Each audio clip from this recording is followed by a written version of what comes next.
Japan के वैज्ञानिकों ने एक नया मील का पत्थर हासिल किया है, जिसमें प्राणी और पौधों की विशेषताओं को मिलाकर हाइब्रिड कोशिकाएं विकसित की गई हैं। यह अनोखी खोज विज्ञान के क्षेत्र में एक नई दिशा का संकेत देती है। इन कोशिकाओं के भीतर पौधों के क्लोरोप्लास्ट्स को एकीकृत किया गया है, जिससे उन्हें प्रकाश संश्लेषण की क्षमता प्राप्त हो गई है। अब ये कोशिकाएं सूर्य की रोशनी को ऊर्जा में बदल सकती हैं, जो कि एक महत्वपूर्ण और अद्वितीय तकनीकी प्रगति है। यह प्रक्रिया, जिसे पहले केवल पौधों के लिए समझा जाता था, अब प्राणी कोशिकाओं में भी प्रवेश कर चुकी है। इसकी वजह से प्राणी कोशिकाएं स्वयं ऊर्जा उत्पादन में सक्षम हो सकती हैं, जिससे ये बाहरी ऊर्जा स्रोतों पर निर्भरता कम कर सकती हैं। सोचिए, जब प्राणी कोशिकाएं सूर्य के प्रकाश से ऊर्जा उत्पन्न करने में सक्षम होंगी, तो यह ऊर्जा के उत्पादन में आत्मनिर्भरता के नए आयाम खोल सकती है। इस खोज के चिकित्सा क्षेत्र में भी गहरा प्रभाव पड़ सकता है।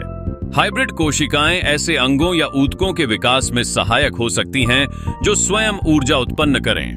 इससे अंग प्रत्यारोपण में आसानी हो सकती है और संभावित चिकित्सा प्रक्रियाओं में भी सुधार हो सकता है। स्वस्थ अंगों का निर्माण अब एक नई डगर पर जा सकता है, जो चिकित्सा विज्ञान की चुनौतीपूर्ण समस्याओं का समाधान प्रदान कर सकता है। इस खोज से पर्यावरण पर भी सकारात्मक प्रभाव पड़ने की उम्मीद है। प्राणी कोशिकाओं द्वारा ऊर्जा उत्पादन की आवश्यकता से पारंपरिक ऊर्जा संसाधनों पर दबाव कम हो सकता है, जिससे प्रदूषण भी कम होगा। साथ ही यह तकनीक ऊर्जा के प्रति हमारी दृष्टिकोण को बदलने की क्षमता रखती है। अनुसंधान के क्षेत्र में इस तकनीक से नए अवसर भी उत्पन्न हो सकते हैं। वैज्ञानिक प्राणी कोशिकाओं की कार्य प्रणाली को बेहतर तरीके से समझ पाएंगे, जिससे नई खोजों और नवाचारों का रास्ता प्रशस्त होगा। कल्पना करें कि अगर हाइब्रिड कोशिकाओं से ऊर्जा और पोषण उत्पन्न किया जाए, तो खाद्य सुरक्षा के लिए यह नए रास्ते खोल सकता है।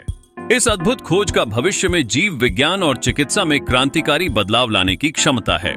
यह नई संभावनाओं को जन्म दे सकती है और हमारे जीवन के कई क्षेत्र में बदलाव ला सकती है।